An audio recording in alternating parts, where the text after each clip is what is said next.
Hey guys, and welcome back to the third episode in my Rebuilding Brighton series, where we are playing in a top-of-the-table clash.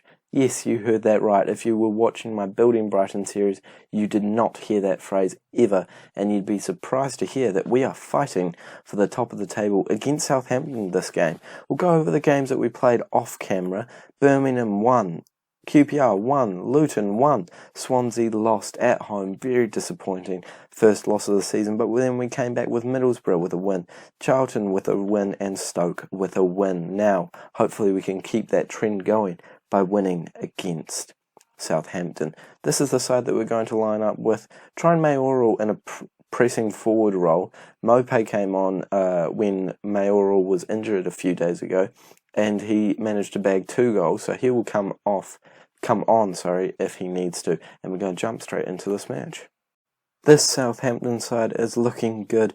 Duffy coming up against us again after being sold, and they're actually managed by Steven Gerrard coming in from Rangers. Must have done well, just like he's doing in real life in this save, and he's doing pretty well with Southampton despite getting them relegated last year, but I think he might have come in when it was a bit too late. So we're going to keep going with this match and see if we can actually create a chance here as Southampton are on the ball. But can we get it back and create a chance of our own? Duffy putting a long ball up, and it manages to find a player. They're running up the field and he takes a shot that goes well wide. Not too worrying for Ramos in goal, but that is worrying signs from Southampton, showing that they can string together a few passes, and Duffy doing a really good ball against his former side. Hopefully he doesn't come back and bite us in the butt for selling him. Mayoral one-on-one with the goalkeeper, and that is the story of his season.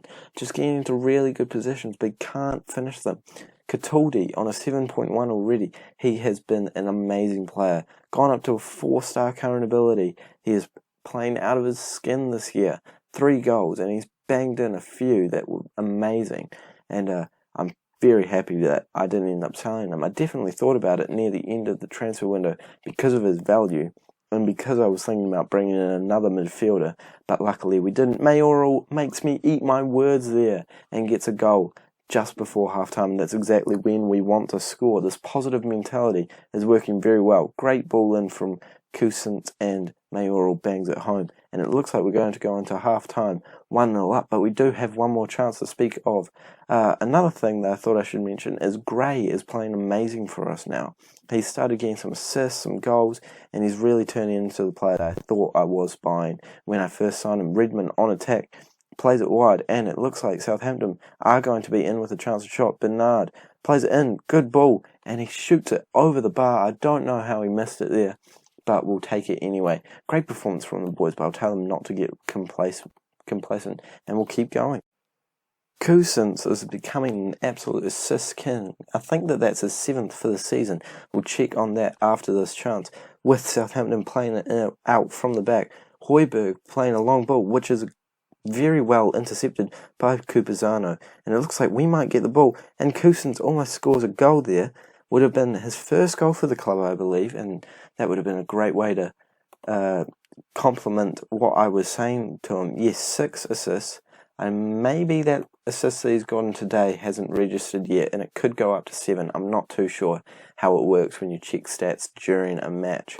We are still dominating, playing with a lot more possession and a lot more shots. This tactic seems to be working really well. I was a bit nervous about using it against the league leaders, but right now, 5 points clear of Blackburn, who are 3rd place, and 3 points clear of Southampton. If we had only won that QPR game where we were absolutely dominating everything and they just got a lucky long shot in the end of the match, we would be 6 points clear of everyone, and that would be a brilliant spot to be in. But we still need to win this game. Gray running up the pitch, and he's showing exactly what I told you guys. He is playing well this season. He is doing good now, and that's his 6th goal to speak of. I'm very happy with that signing. And he runs up the pitch after a terrible header from one of their players, Romeu. I thought it might have been Duffy, and I was about to thank a past player for doing so badly.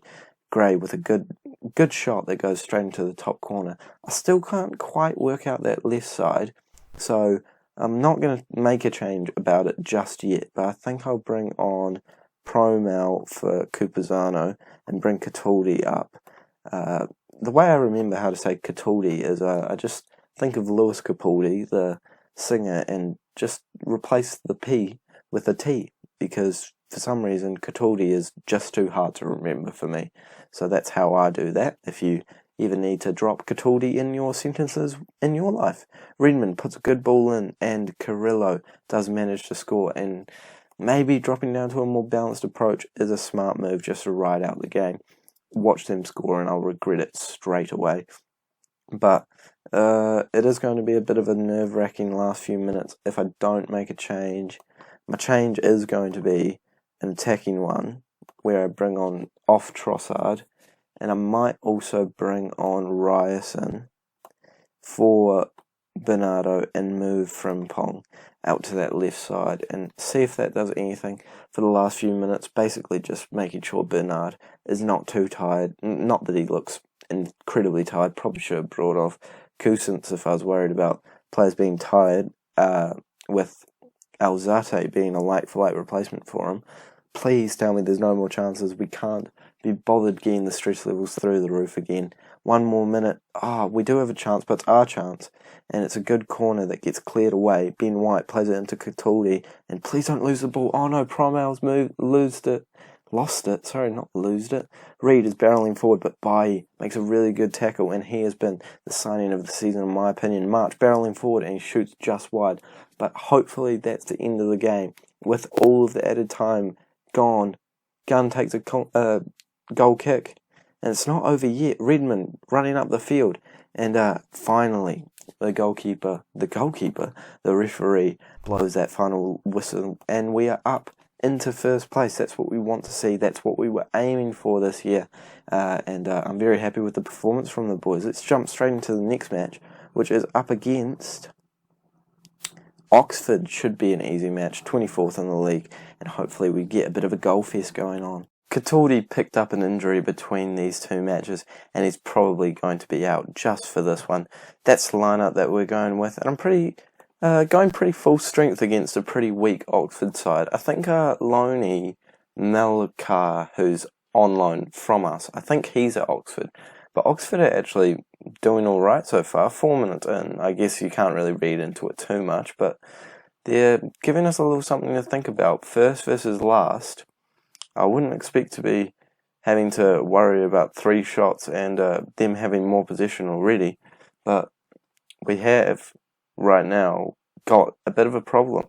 Unless we can come back into it, which I'm sure we can, we might have to think about making a change. And I did think about going into a more attacking approach with Capaldi being injured, but I just felt like it was safer to bring Promel in. We know that he can do a job in there. He doesn't play amazing, but he's certainly solid, and he will make a lot of tackles in there for us. As we come on attack again, Promel with the ball, the man that we were just talking about, Bernardo plays it to Trossard. Hopefully Trossard can actually pick up his form this year, because he is giving me a headache.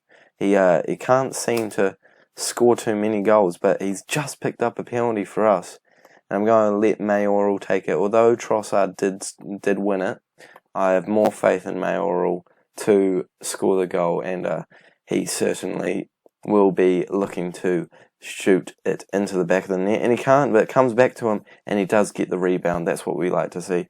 No penalty goal, but we take it either way. A goal's a goal no matter how it comes to us, and that's good for Mayoral's confidence. He needs to get some more goals on the board, being our highest paid player and one of our biggest signings of the last few seasons.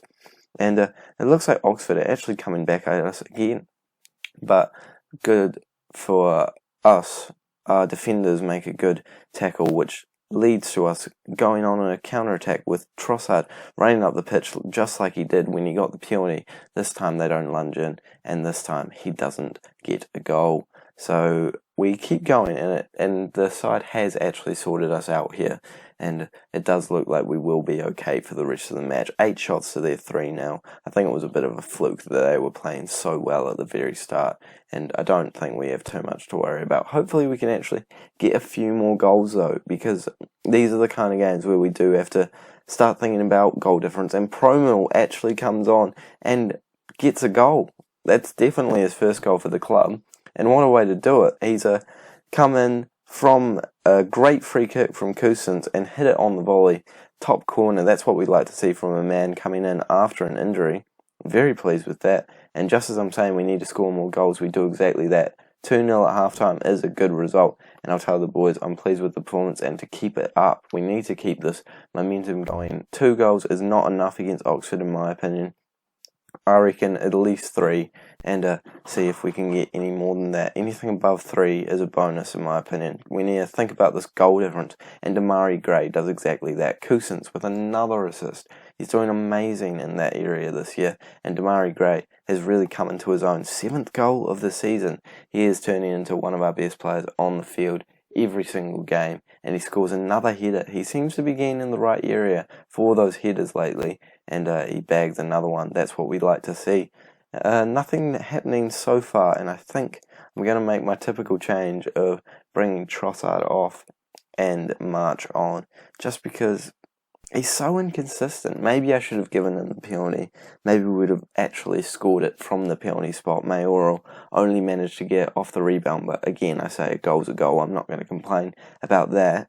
Southampton are getting the win in their game. I don't know if it's being played right now or already being played, so we don't get to advance our position on them, go further away from the second place, but with a goal from Oxford there, we're not even advancing our goal difference as much as I would have liked. 2 goals, a 2-goal difference is still pretty good, but against a side like this, I would like to be winning by 3 goals or more. And everyone's performance rating has just dropped, and I'm noticing now that Frimpong is looking a bit tired. Ryerson can certainly do his job out there, and I'm still tossing up between who I think is the best. Off camera, Frimpong managed to score 2 goals in a game, so I have been leaning towards him more, and I feel like he's got more potential for the future, but I mean, Ryerson certainly has a good case to be starting there as well, because he was with us during Premier League time as well, so that experience is certainly handy. A terrible ball from our player, didn't even realise who that was, goes straight to their goalkeeper, and they could be on attack if it wasn't for such a terrible ball. Ryerson is on the ball, and Demarai Gray gets a trip, and I don't think that that's opportunity as much as just a red card. Alex Rodriguez, and a former Phoenix player, he's come on for Oxford, does nothing, and we do finish the game 2 goals to the good, 3-1 scoreline. I mean, I did say I'd like to have finished 3 goals ahead, but I will take 2 goals. I can't really complain about that. And that will keep us in our top spot. We'll just get a confirmation of the table. We are 3 points clear of Southampton right now, and that's exactly the kind of position that we want to be in. That is the end of the episode, however, guys. Make sure you like and subscribe if you're enjoying the series, and I'll see you all in the next episode.